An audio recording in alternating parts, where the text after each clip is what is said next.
Hello, welcome back to PT SST class 7.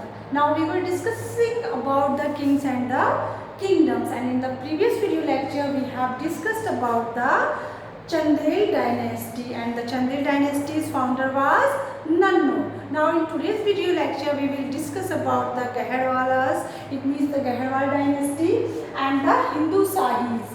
These two headings we will discuss today. So without wasting time or without any delay, let's start discussion through the textbook.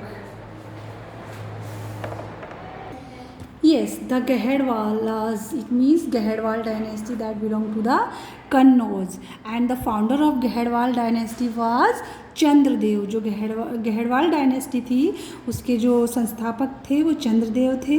The Gahadavalas were among the many ruling families in North India on the eve of the Muslim conquest in the 12th to 30th century. 12वीं शताब्दी से लेकर के 13वीं शताब्दी तक मुस्लिमों ने जब भारत पर विजय प्राप्त की थी तो उत्तर भारत में उस समय गहरवालों की जो रूलिंग फैमिली थी वो रूल कर रही थी.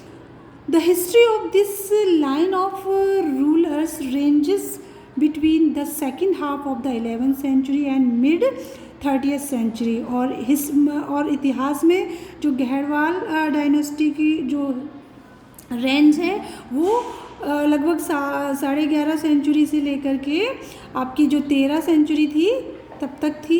Now the ruling family perhaps originated in the area of Banaras and Awadh in Uttar Pradesh. जो रूलिंग फैमिली थी उस समय जो शासन कर रही थी जो गहरवालास थे उस समय ये कहाँ ओरिजिनेट हुए थे? बनारस और औध में. बनारस को अब वाराणसी के नाम से जाना जाता है और औध को अब अयोध्या के नाम से जाना जाता है जो उत्तर प्रदेश में आते हैं.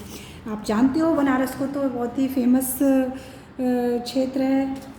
Now subsequently however it came to associated with Kannauj, और धीरे धीरे ये कन्नौज से एसोसिएट हो गया which had become one of the most crucial political center in India. जो कन्नौज है वो भारत में राजनीतिक केंद्र रहा है, बहुत ही इम्पोर्टेंट राजनीतिक केंद्र है. The dynastic power became gradually consolidated in the period of first 3 rulers namely Yashovigraha and Mahichandra and Chandradev. ये तीनों ही बहुत ही फेमस फर्स्ट 3 रूलर्स हैं जिसमें इसका जो फाउंडर है वो चंद्रदेव को माना जाता है. By the time of the Chandradev the Gahadavalas had taken control of Varanasi. Chandradev के समय में जो आपकी वाराणसी थी, अयोध्या और कन्नौज थे और इंद्रस्थानिका थी जिसको मॉडर्न दिल्ली के नाम से जाना जाता था. ये सारे क्षेत्र किसके कंट्रोल में आते थे? चंद्रदेव के, यानी कि चंद्रदेव का शासन इन क्षेत्रों पर था. And had expanded throughout Uttar Pradesh, और धीरे धीरे पूरे उत्तर प्रदेश में एक्सपेंड हो गए, विस्तार हो गया इनका. The Gahadavalas tried to ward off the growing menace of Muslim incursion by expedient alliance and the payment of tribute at least until the period of Chandradeva's son Madanpal. Now the the Gaherwala tries to ward off the growing menace. Menace means danger या threat. जो मुस्लिम आक्रमणों के द्वारा गहरवालों को जो चेतावनी मिलती थी या जो उनको खतरा महसूस होता था वो कई एक्सपेडिएंट अलायंस के द्वारा, कई संधियों के द्वारा या उनको ट्रिब्यूट पे करके यानी कि टैक्स पे करके क्या किया? गहरवालों का जो पुत्र, जो चंद्रदेव का पुत्र था मदनपाल, उसने क्या कर लिया था? ग्रोइंग कर लिया था अपना area. Despite the regularity of Muslim attacks, और इस प्रकार से मुस्लिम अटैक्स के अलावा which were at least temporarily repulsed by Govind Chandra the Gahadavalas endeavoured to spread eastward to the Patna and Munger areas in Bihar. तो जो गहरवाल शासक गोविंद चंद्र था उसके शासनकाल में जो गहरवाल डायनेस्टी थी वो मुंगेर और बिहार तक फैल चुकी थी. नाउ जो पूरब में पढ़ते हैं, ईस्टवर्ड साइड में पढ़ते हैं, in 1168 to 69 south western Bihar was under a feudatory of his son Vijay Chandra, जो 1168 से लेकर के 1169 ईस्वी के समय में जो पश्चिमी बिहार था वो किसके अंडर में था? विजय चंद्र। जो विजय चंद्र था वो गोविंद चंद्र का बेटा था।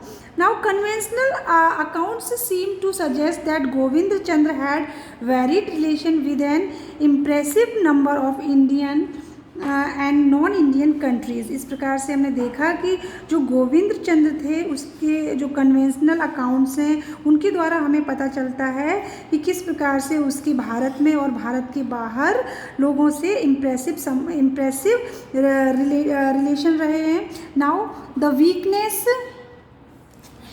Weakness of internal structure of Gahadavala. अब जो आंतरिक गहड़वाल थे उनकी आंतरिक संरचना की जो कमजोरी थी वो क्या थी, किस प्रकार से उनका जो किंगडम था वो वीक होता चला गया, तो वो 12th सेंचुरी में एक्सपोज्ड हुआ है during the invasion of Mohammad Ghori, जब मोहम्मद गौरी ने भारत में आक्रमण किया था। Now Jaichandra who ruled Uttar Pradesh and parts of Bihar was an enemy of Prithviraj Chauhan. Jaichandra जो कि उस समय कन्नौज का शासक था और उसके क्षेत्र में Bihar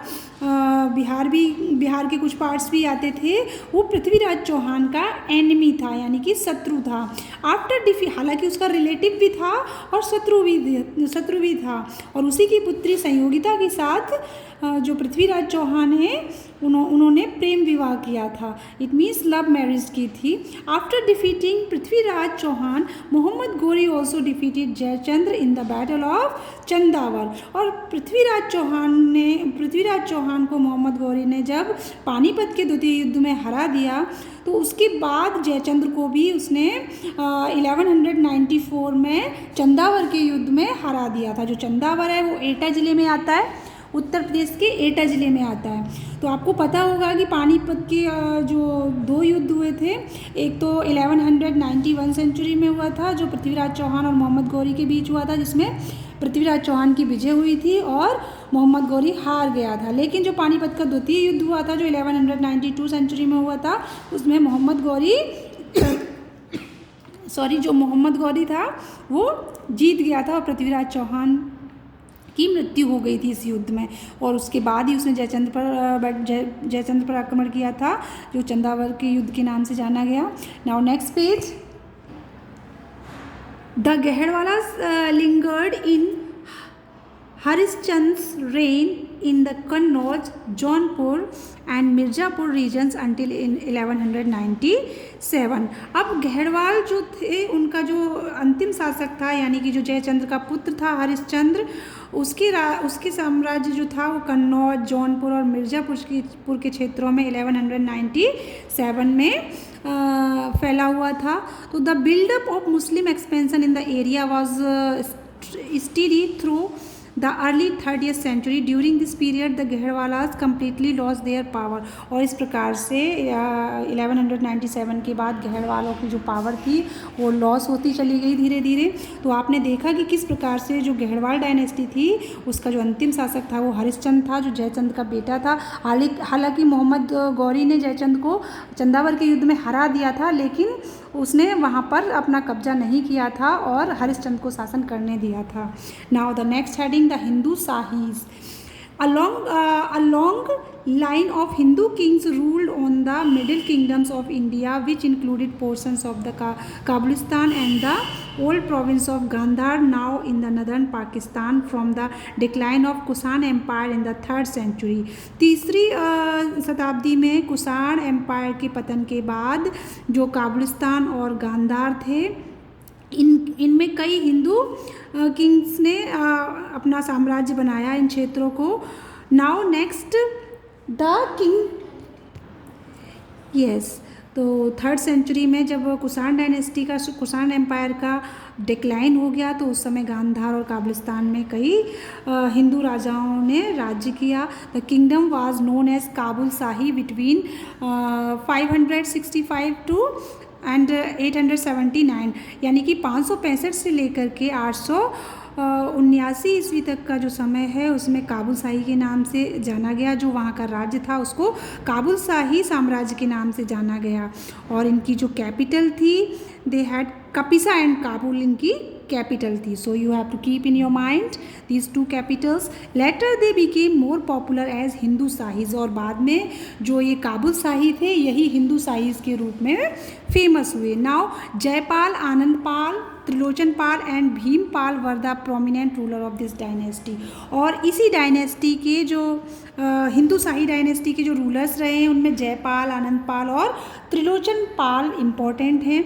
now during the rain of Anand Pal many losses were inflicted on his kingdom by the Ghaznavid. और इस प्रकार से जो आनंद पाल था उनके राज्य में कई लॉसेस हुए, क्योंकि उस समय गजनवी जो थी उसने आक्रमण किया था। इन द बैटल ऑफ कच्छ, जो कच्छ है जो गुजरात में आता है, जो कच्छ का बैटल था उसमें जो महमूद गजनबी की जो सेना थी उन्होंने युद्ध किया था बहुत ही बहादुरी के साथ। However he lost the battle of suffers much financial and territorial loss. हालांकि वो इस युद्ध में उसने अपनी पूरी ताकत लगाई, फिर भी जो आनंद पाल थे वो हार गए थे। This was Anand Pal last stand against Mahmud Ghaznavi. और ये आनंद पाल का अंतिम स्टैंड था महमूद गजनवी के खिलाफ।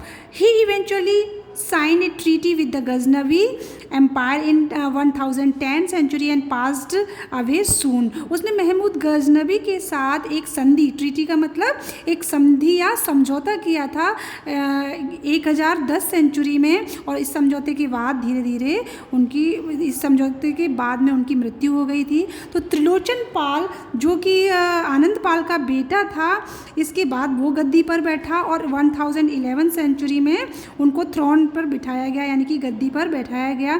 ही रेवल्ड अगेंस्ट सुल्तान महमूद एंड उन्होंने सुल्तान, जो उनका बेटा त्रिलोचन पाल था, उसने सुल्तान महमूद के खिलाफ विद्रोह किया and was later assassinated by some of his own mutinous troops in 1021 to 22 century. इस प्रकार से जब वो 1021 से 1022 के बीच में उसकी खुद की सेना के कुछ सिपाहियों ने सुल्तान महमूद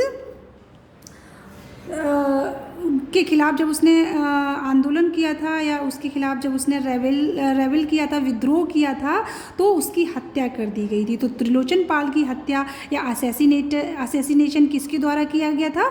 उसकी खुद की सेना में, उसकी खुद की ट्रूप में जो म्यूटिनस थे यानी कि जो सोल्जर्स थे उनके द्वारा उसको असैसिनेट कर दिया गया था 1021 से 1022 सेंचुरी के बीच में। Now remaining part we will discuss in the next video lecture. So keep learning and keep doing the revision for your FA1 exam that was starting from the 5th of October.